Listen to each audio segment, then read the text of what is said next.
Happy holidays, everybody, and welcome to the Holistics Highlights podcast with Grande Alejandro and with the brains of the operation, Ruthie Edelson. I'm Scott Kaplan. And Ruthie, first of all, I love the straight hair. You know that. Thanks. I had to change it up and do something different.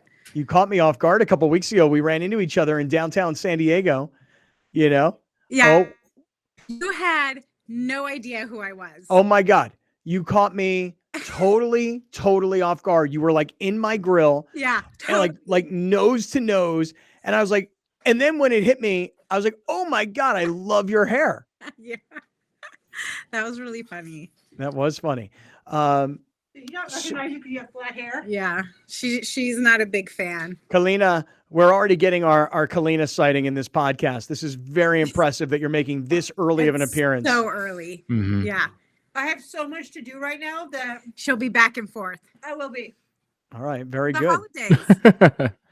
Holidays. I think everybody's in a great mood today. For now, Scott. For now. Sure am. Yeah. I'm happy to be with you guys. I'm happy to be this time of the year. And you got to tell us, Ruthie, we had on Joseph Haggard from Farm Cut several episodes back. We all love this guy. Yeah. And he happens to be in the store today. Is that the deal? Yeah, he does. He comes periodically to come visit us from Northern California. And he happened to be here today. And I was like, oh, come back for part 2. We just loved having you on. And he's super stoked to come on. And he is brought another farmer that he works with. The other farmer, a guy by the name of Daniel Fink from Down Ohm Farms. I hope I'm saying that right. It's Down O-M. Yeah. That's what I thought. I thought the same thing, like you're very yoga-y. Yeah. All right. Down Ohm. Okay, cool. So now Farm Cut and Down Ohm, they work together, right? Yeah. So Farm Cut works with a lot of different close by farmers that are legacy farmers that have been doing this for so long. So they're all like a family and work together, and they have to stick together. It's hard. It's hard right now. So what's happening at Torrey when these guys come down? Is it like a meet and greet, like come meet the guys that make your weed kind of thing? Is it kind of? Yeah.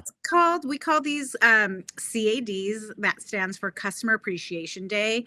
And the intent is to educate all of our consumers on the benefits of whatever that brand is, has and sells, and answer any questions that maybe our staff have. They've been educated on everything that we have, but sometimes if you're the one smoking it, if you're the one using it and you're like, oh, I notice it gives me, more cotton mouth. Why is that? Or I don't even know, different questions that might come up.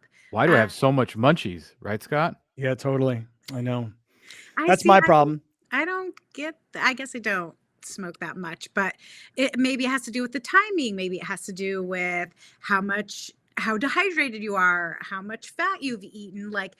There really is a lot to it. Some people just love using it. Don't care if they have munchies, don't get munchies. Like Peter doesn't get the munchies at all, which is super strange, but he's a little different. Hey, by the way, it's the holiday season, and I would like to see you and Peter. Okay. I would love to see the newlyweds down here, Alex and Mar, but we're all going to get together because our radio show, now we're podcasting, right? But our radio show, we put on this event every year in San Diego where we take 75 people, we put them on this giant yacht, and we try and meet the sponsors of the radio show, meet the listeners of the radio show. I love that. And I know you were there last year. Yeah. You would come from a half marathon. Yeah. That you had, I don't know if you ran it. That I walked.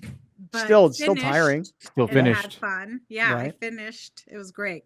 But you were kind of tired last year. Yeah, I was. So you're looking forward to this year's, though. I'm so looking forward to it. You have the best audience. I love great friends. I've had people come up to me and say, hey, I'm a great friend. So great to see you. Blah, blah, blah. So definitely love connecting with people. The reason I bring it up is because one of the things that we've been doing on our radio commercials for Torrey Holistics is I've been trying to explain to people, if they don't know, if you have somebody in your network that you're planning on buying a holiday gift for, and that person likes cannabis products, I always say it could be for pain management, it could be for sleep, it could be for recreation, whatever it may be. If you give somebody cannabis for Christmas, Hanukkah, whatever. People love that. Love it. I give Mhm. cannabis gifts all the time and people are stoked because either it's a product that they haven't tried yet because it's not on their radar, or they're too afraid to come into a dispensary, but they love using the products. So it's really the funnest gift. Even give. if the person receiving the gift doesn't partake in the exercise, it's still a great gift because I really is. promise you, dude, you put it away and someone eventually is going to come to your house and be like, do you have any? Yes, I do. Yeah. Yes, I do. Yeah. It is. And there's so many different types of cannabis. It's like, there's something for everybody. Everyone. Yeah. There's so many great products. And not only that, there's you can microdose or really high THC. There's something affordable for someone. There's someone for people that like the more luxurious, more expensive products. There really is something for everyone. It's just a matter of coming in, talking to our knowledgeable, friendly staff, asking all the questions that you have, they can answer. It's just super fun. Ruthie, can you buy gift cards at Torrey Holistics? Yes. So you can buy, I think we sell them in 20, 50, and 100. So that makes great gifts because then they can come in and choose whatever they want. That's what I'm But thinking. also, if you spend $125 in the store right now, you'll get a $20 gift card to come back in January and February to use for yourself. Oh, great. Okay. What are our thoughts on gift cards for gifts? That's a great question. I know for like my kids, for an example, they absolutely love opening gifts, but then they may not like the gifts. So a gift card is really great. Yeah. Peter and I love gift cards because then we'll just like get whatever we want. Right. But I can see how it's very impersonal.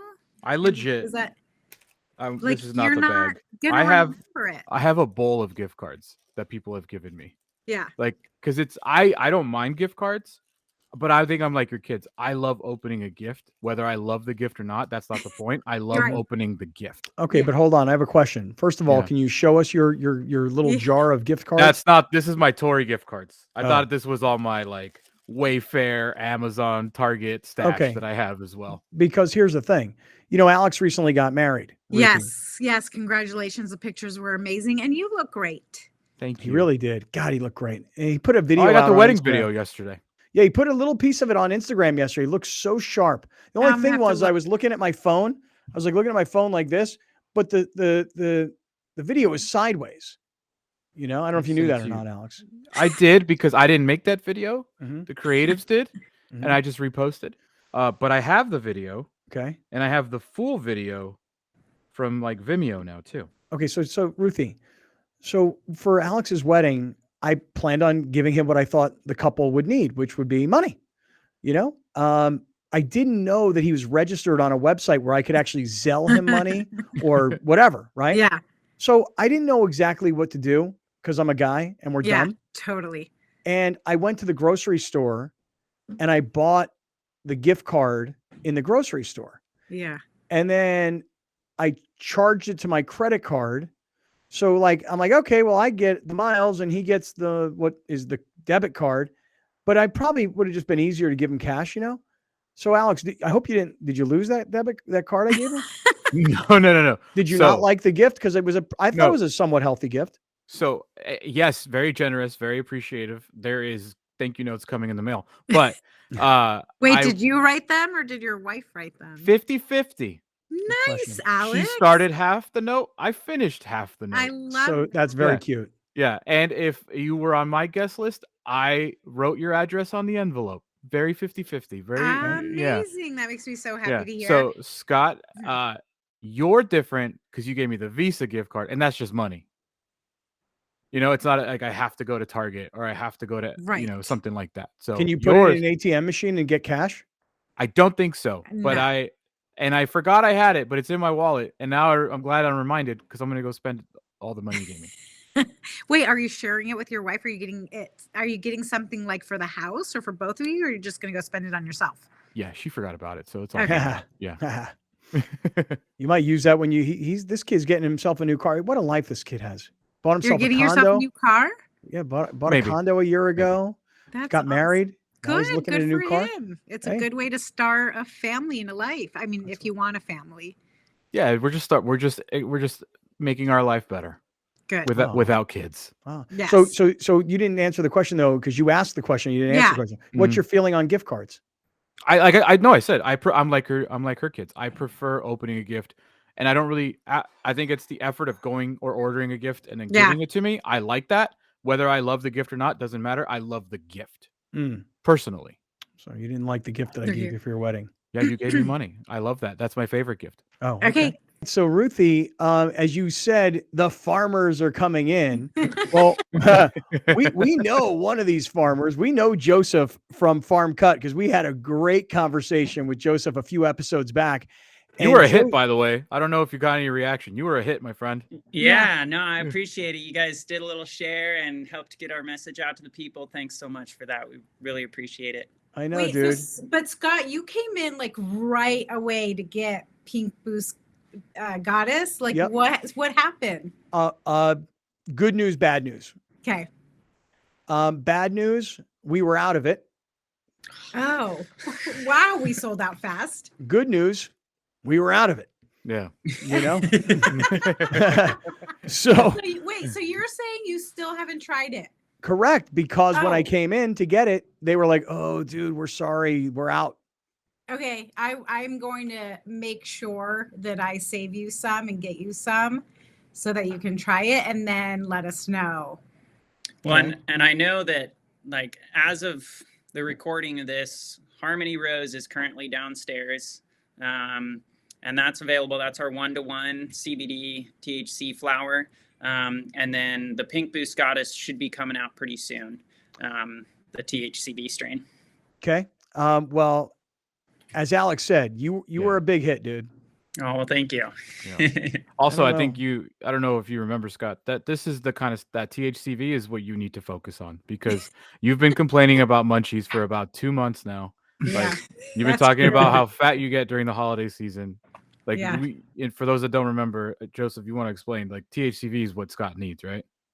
Yeah. I think, THCV, like we discussed in the past, this cannabinoid really came to our farm through communication with the plants, through a unique practice that my mom uses on the farm with ceremony and meditation, shutting down the mind, opening up the heart, and really listening to the plant. And in this practice, what came to her was an ask of the plant spirit to bring these unique cannabinoids forward.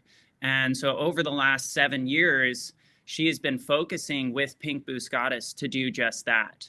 One of the questions that she asked the plants was, how can we as farmers, as stewards, how can we support the spirit of cannabis to bring forward new medicine that's needed at this time for humanity?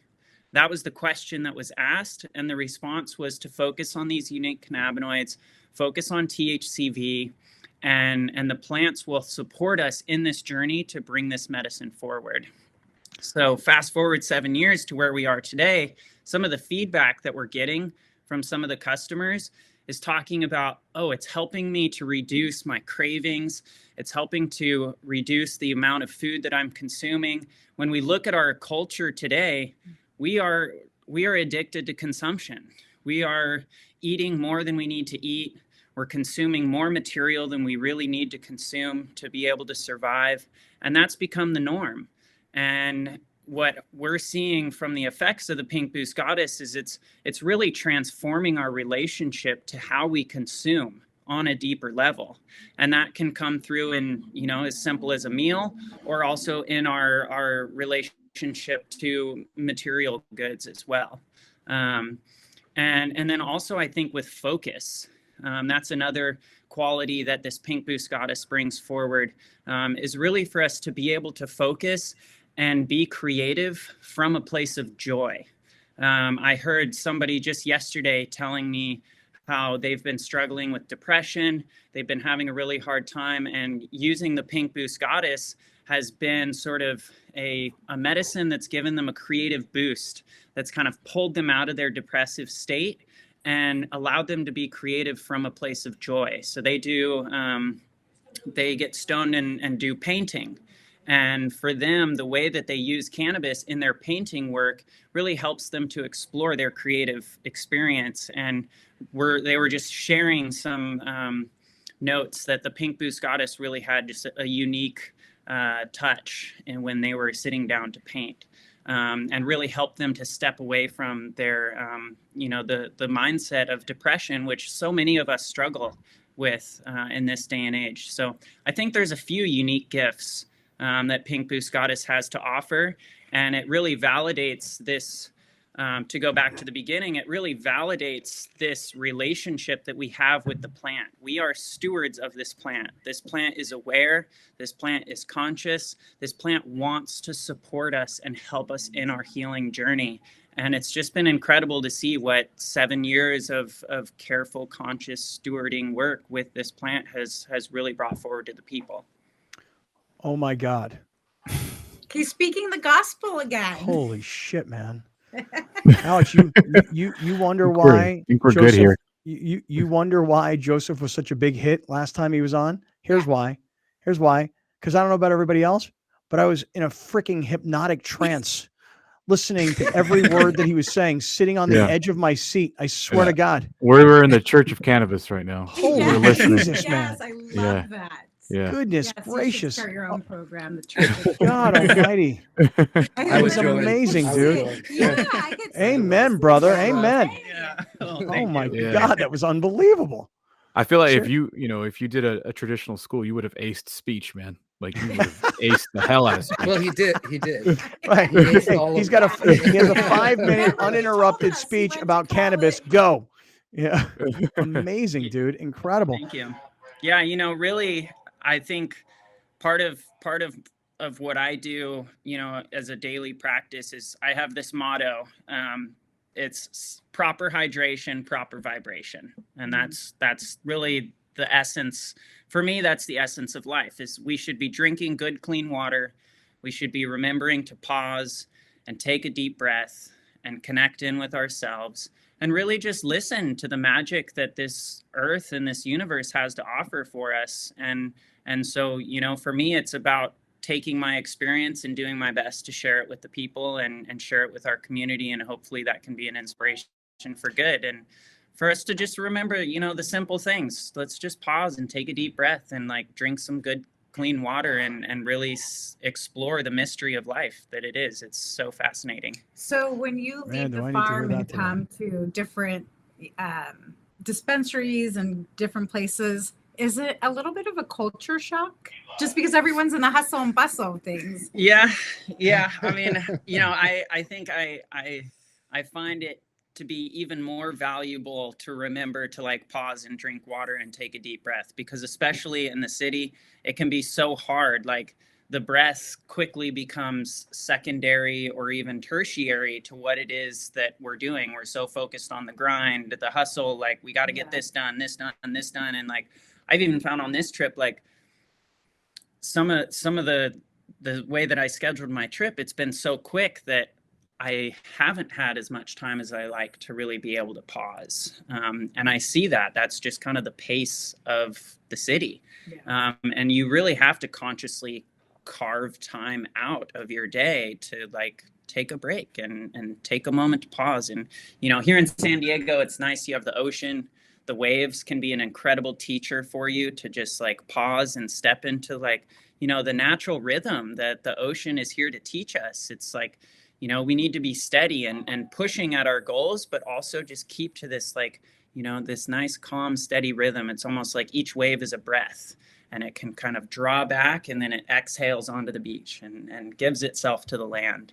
And so really nature is just full of these metaphors that can, remind us to come back and to be in connection with ourselves. And it's hard to be reminded of that when you're in the city. So it is a little bit of a culture shock. Oh, dude. And life is moving faster now. I mean, I know I have these conversations all the time with people. I'm like, dude, during COVID, for those 2 years, I just grinded my way through it, never stopped and find myself on the other side busier.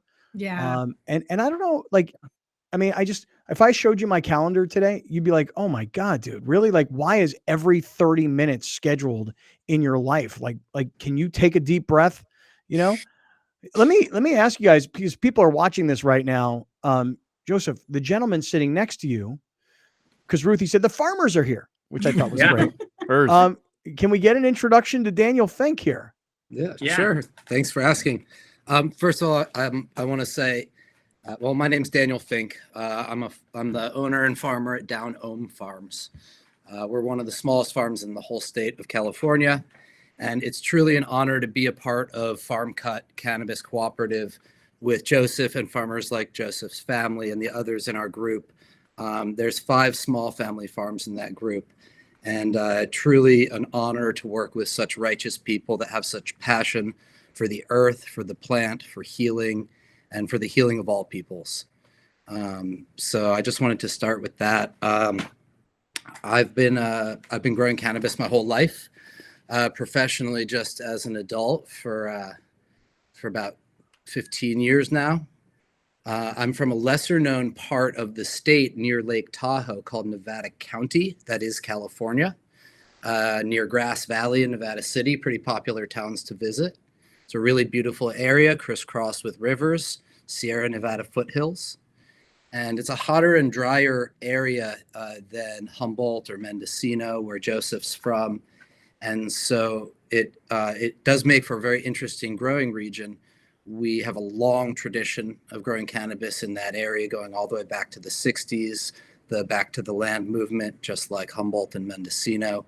I myself might be considered a new Back to the Lander, in that I moved out there almost 15 years ago to be closer to nature. I am originally from a suburb of New York, and in the process of moving to the woods and taking up growing cannabis medicine as my livelihood, I've moved more and more close to organic and regenerative practices. As a kid, I was obsessed with bugs and hunting in the swamp for weird creatures. And I come from a family of scientists and teachers. And so then when I put those fascinations and a passion for cannabis together, I fell in love with studying microbiology and building compost and worm castings and things like that. Fast forward a number of years of learning about those methods, I have one of the smallest farms in the whole state, and I make all the fertility for my gardens from a small herd of alpacas and a worm farm. Yeah. That's amazing. And so it's down Ohm Farms, alpaca-powered flowers. Is there a certain strain that you're known for? If anything, yes, Chemdog. I've been growing Chemdog and Sour Diesel my whole life. And I still grow Chemdog. I do a batch every single year, but I do a whole variety of different strains. I kind of like to stay current. I focused. That's what it looks like. Yep, alpaca-powered flowers. What is it? Are these pre-rolls? Those are eighths. Those are eighths. Oh, okay. Yep, and I do a variety of different flavors every year, 5, 6, 7 strains sometimes, and they're all extremely small batch, limited. Literally the smallest, most limited batches, even really kind of possible in the system. And so, yeah, I do a variety of things. I focus on high THC varieties, but mostly high terpene varieties for the smell and the taste, the aroma.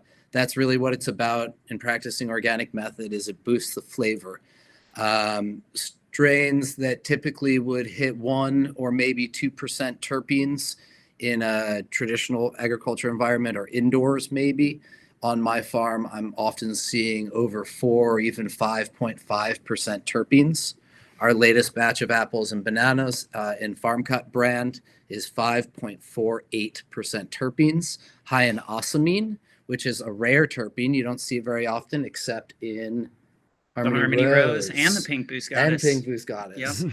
And what is that terpene known for? So osamine is described as a wood note, a woody smell, but I actually don't find that comes through in the apples and bananas. I find this strain to be more honey pear scented forward.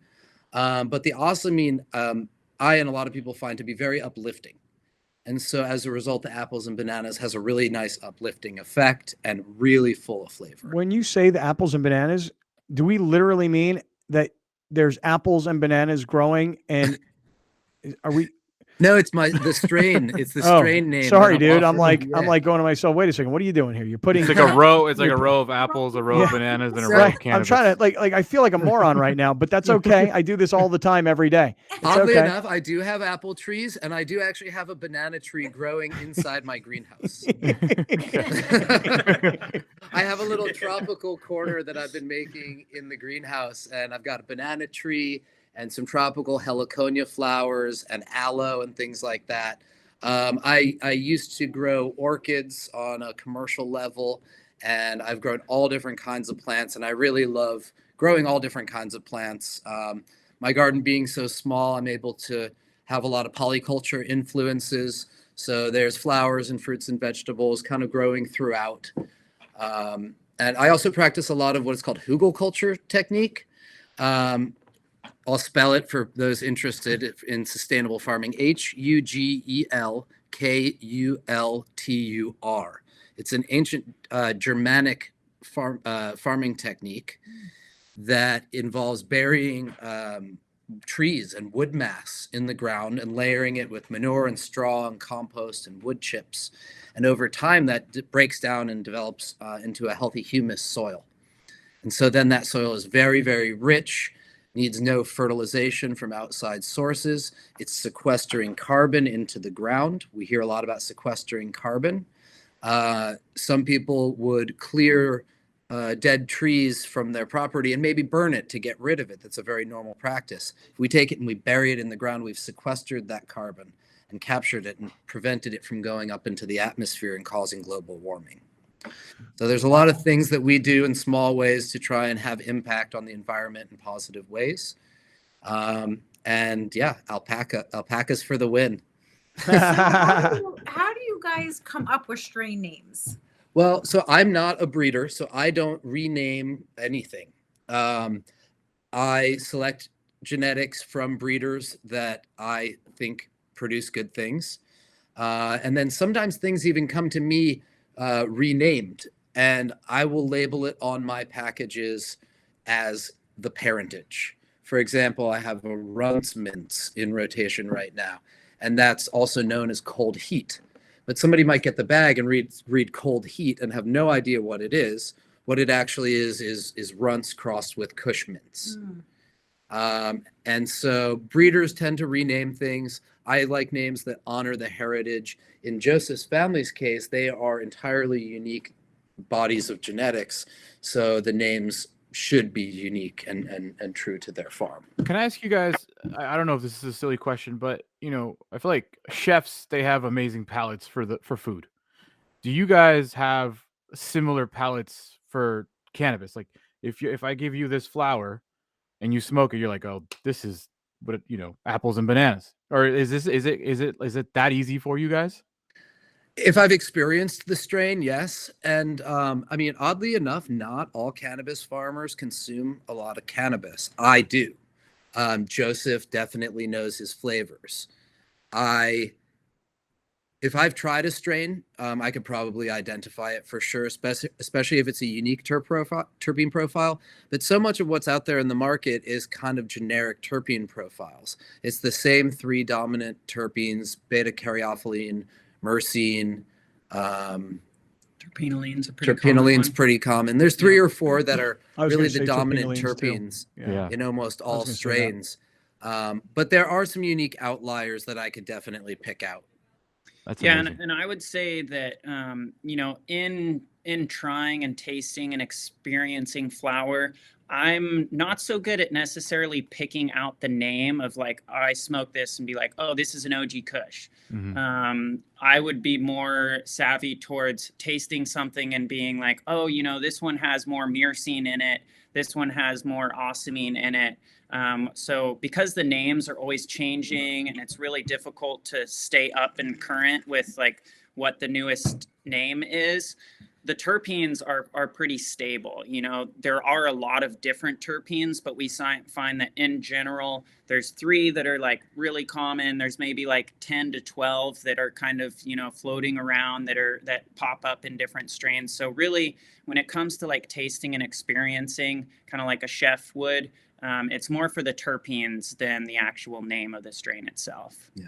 And furthermore, to go further down the terpene rabbit hole, if we're talking flavor and aroma, there's also VSCs to take into consideration, volatile sulfur compounds.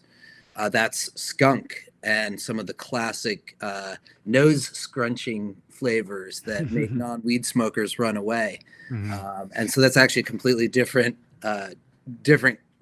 class of aromatics. That's when you're walking down the street and your kids are like, "It smells like a skunk," and we know that's not a skunk. Yeah. That's a That's good not herb. a skunk. I'm sitting next to Daniel, and Daniel has Grateful Dead glasses on right now. Nice. So here's my question. Scott and I love the Dead. Yeah. So here's my question. When you guys are out in the farm working, do you have headphones on, and are you listening to music, or are you just connecting with the earth? Both. Yeah. I don't wear headphones. I don't have reception in the garden. You guys have heard our story a little bit. Like, I don't have internet. I don't have cell phone reception. Like, when I'm in the garden, like, there's no Wi-Fi waves hitting the plants. Like, we are the only waves hitting the plants are the waves from the songbirds, and maybe the energy waves coming off the wings of the bees and that. So that's really the song. I'm listening to the song of nature and the song of the forest and the garden. Each, whether it's made by humans or it's made by the wilderness, I think they each have some pretty unique gifts to offer. Definitely. Wow, man. Great to talk to both of you guys today. It's so good to have you in San Diego. It's awesome to have you stop by Torrey Holistics and meet with the customers and give, more education to the bud tenders, visit with Ruthie and her team, and get a chance for all of us to hear, your cannabis wisdom. Like I said, is entrancing at times. I mean, it's really great to be with you guys. You guys have like courses? Do you guys teach somewhere, or do you is this your teaching when you go to establishments like Torrey? I do a workshop every springtime on the farm about soil building and composting and stuff like that. And Joseph has a long history of teaching. Yeah, my mom was a kindergarten teacher, and then for me, my experience with teaching actually started when I was in college. I completed my senior thesis a year early, and so my entire senior year, the university let me teach classes to my peers. Wow. And then I loved that so much that I then went and taught gardening class and games and movement to students all the way from 3rd grade to high school. I really wanted to kind of re-experience childhood from the perspective of an adult, and I wanted to offer some of the wisdom that I have now to that generation. And I came from the approach of, what do I know now that I wish I had known then? And how can I weave that wisdom into fun and games and cultivating our own food? So I have spent a long journey with teaching. Now the current iteration is really teaching other adults about cannabis, about medicine, and I've kind of woven it into these sales trips and demos that I do about once every 3 months. Dude, that's awesome. We need more teachers. Yeah, more teachers like Joseph. All right. Well, hey guys, thanks for being here. Thanks for doing the podcast again. Look forward to trying this. Ruthie, would you please just put a little off to the side so I can get it from you when I see you later this week? Or a lot. Present this year. or a lot. Right. Hey guys, happy holidays. Thanks to everybody for listening and watching, and we'll see everybody on the next episode of the Holistics Highlights podcast. Thanks, guys.